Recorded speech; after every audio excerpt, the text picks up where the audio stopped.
తాకట్లో ఉన్న మీ బంగారాన్ని విడిపించి ఆ రోజు ఆన్లైన్ రేటుకి కొంటాం. Sharma gold company.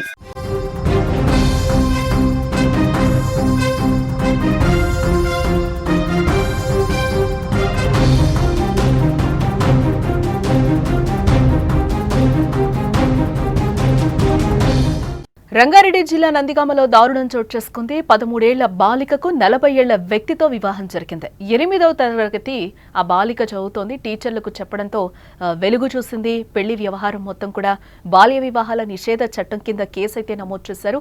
బాలికను సఖీ సెంటర్కు ఐసిడిఎస్ అధికారులైతే తరలించినట్లుగా మనకైతే సమాచారం అందుతోంది. భారతదేశం ప్రపంచ దేశాలతో పోటీ పడుతూ అన్ని రంగాల్లో కూడా ముందుకు సాగుతోంది. కానీ ఇప్పటికీ కొన్ని ప్రాంతాల్లో మూఢ విశ్వాసాలు, బాల్య వివాహాల పద్ధతి ఇంకా కొనసాగుతూనే ఉంది. చిన్న వయసులో అమ్మాయిలు పెళ్లి చేసి ఓ అయ్య చేతిలో పెట్టి అత్తారింటికి పంపుతున్నారు తల్లిదండ్రులు. ప్రభుత్వం, స్వచ్ఛంద సంస్థలు బాల్య వివాహాలు చట్టరీత్యా నేరమని ఎన్నో అవగాహన సదస్సులు, ఎన్నో చట్టాలు ఏర్పాటు చేస్తున్నా కూడా మార్పు అయితే రావడం లేదు. రంగారెడ్డి జిల్లా నందిగామలో ఈ దారుణం చోటు చేసుకుంది. 13 ఏళ్ల బాలికకు 40 ఏళ్ల వ్యక్తితో పెళ్లి చేయడం ఇప్పుడు అక్కడ చర్చనీయాంశంగా మారిందని కూడా మనం చెప్పుకోవాలి. రంగారెడ్డి జిల్లా నందిగామ మండలం కేంద్రంలో మే 28, 2025న ఒక 13 ఏళ్ల బాలికకు చేవెళ్ల మండలం కందివాడకు చెందిన 40 ఏళ్ల శ్రీనివాస్ గౌడ్తో బాల్య వివాహం జరిగినట్లుగా తెలుస్తోంది. ప్రస్తుతం బాలిక 8వ తరగతి చదువుకుంటోంది.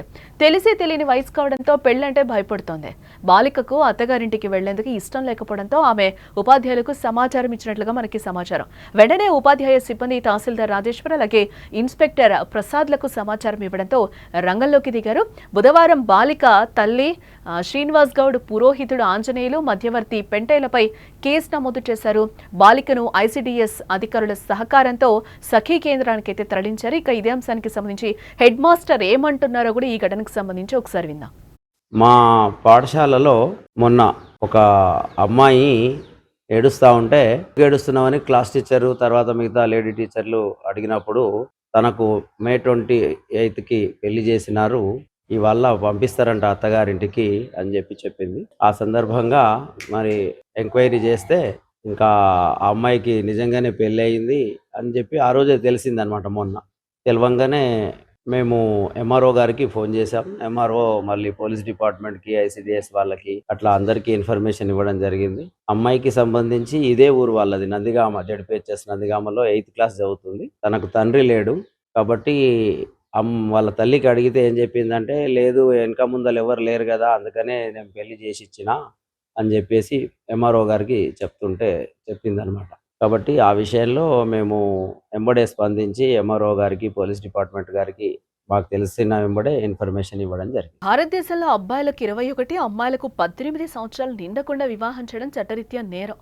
బాల వివాహ నిషేధ చట్టం 2006 ప్రకారం చట్టవిరుద్ధం. ఒకవేళ బాల్య వివాహాన్ని ప్రోత్సహించిన లేదా పాల్గొన్న వ్యక్తులకు 2 సంవత్సరాల వరకు జైలు శిక్ష లేదా ₹1,00,000 వరకు జరిమానా లేదా 2 కూడా విధించవచ్చు. బాల్య వివాహాలను నివారించడానికి జిల్లా స్థాయిలో చైల్డ్ మ్యారేజ్ ప్రొహిబిషన్ ఆఫీసర్స్ నియమించబడతారు. ఎవరైనా బాల్య వివాహం గురించి సమాచారం ఇస్తే వారు వెంటనే చర్యలు కూడా తీసుకుంటూ ఉంటారు. బాల్య వివాహాలు బాలికల విద్య, ఆరోగ్యం, సామాజిక అభివృద్ధిని దెబ్బతీస్తాయని కూడా ప్రభుత్వం అవగాహన కార్యక్రమాలు నిర్వహిస్తూ ఉంటుంది. నందిగామలో జరిగిన ఘటనల మాదిరిగా ఎక్కడైనా జరిగితే స్థానిక పోలీసులు లేదా చైల్డ్ లైన్ 1098కు సమాచారం ఇవ్వడం ద్వారా చట్టపరమైన చర్యలు తీసుకుంటామని కూడా అధికారులు అంటున్నారు. నిన్ననగా తేదీ 30/7/2025 నాడు మన నందిగామ స్కూల్ టీచర్ సునీత వేయడం ద్వారా తెలిసింది ఏంటంటే, 8th క్లాస్ అమ్మాయి నందిగామ అమ్మాయికి మ్యారేజ్ అయిందంటే సార్ 5th మంత్లో ఇలా బాధపడుతూ చెప్పింది ఏంటంటే, నోటీస్లోకి వస్తే అమ్మాయిని పిలిపించడం, టీచర్ పిలిపించడం జరిగింది. అమ్మాయి స్టేట్మెంట్ రికార్డ్ చేసి తెలిసింది ఏంటంటే, అమ్మాయికి 5th మంత్లో తండ్రి లేడు, తల్లి ఒకటి ఉంటుంది. ఆమె తమ్ముడు ముగ్గురే ఉంటారు ఇంట్లో. ఆ తల్లి రెంట్కు ఉంటుంది. ఆ రెంట్ ఓనర్ అయినటువంటి పెంటయ్యకు గతంలో మా అమ్మాయికి పెళ్లి చేస్తా అని చెప్తే, పెంటయ్య అనే అతను శ్రీనివాస్ గౌడ్ అందవాడ చేవెళ్ళకు సంబంధించిన అతను 40 years ఉంటాయి. పెళ్లి సంబంధం తీసుకొని వస్తాడు. ఆ సంబంధం మాట ముచ్చట చేసుకున్న తర్వాత లింగమంతుల గుడి, షాద్నగర్ లిమిట్స్లో ఉన్నటువంటి లింగమంతుల గుడిలో 5వ నెల 28వ తారీఖు నాడు ఈ పెంటయ్య మన శ్రీనివాస్ గౌడ్తోని ఆ పంతులు ఆంజనేయులు, కమ్మరి ఆంజనేయులు అనే పంతుల ద్వారా పెళ్లి చేయడం జరిగింది. అమ్మాయి మైనర్ ఉంది, 8th క్లాసు. తర్వాత పెళ్లి అయిన తర్వాత ఒక 1 week అందవాడలో ఉన్నది. తర్వాత మళ్ళీ ఇంటికి తల్లి దగ్గరికి వచ్చేసిన తర్వాత అవన్నీ మెడలో ఉన్నట్టు అవన్నీ తీసేసుకుని మళ్ళీ స్కూల్కి వెళ్ళకపోతుంది. అమ్మాయి బాధపడుతూ నిన్న టీచర్కి చెప్పడం వల్ల ఈ విషయం బయటపడింది. అందుకు సంబంధించి ఈ పెళ్లి చేసుకున్నట్టు శ్రీనివాస్ గౌడ్, ఈ మీడియేటర్ పెంటయ్య, పంతులైనటువంటి ఆంజనేయులు, మళ్ళీ పెంటయ్య వారిని యాదమ్మ పైన ఇప్పుడు child marriage act section 9 and 10 section child protection of child marriage act కింద కేసు కట్టడం జరిగింది.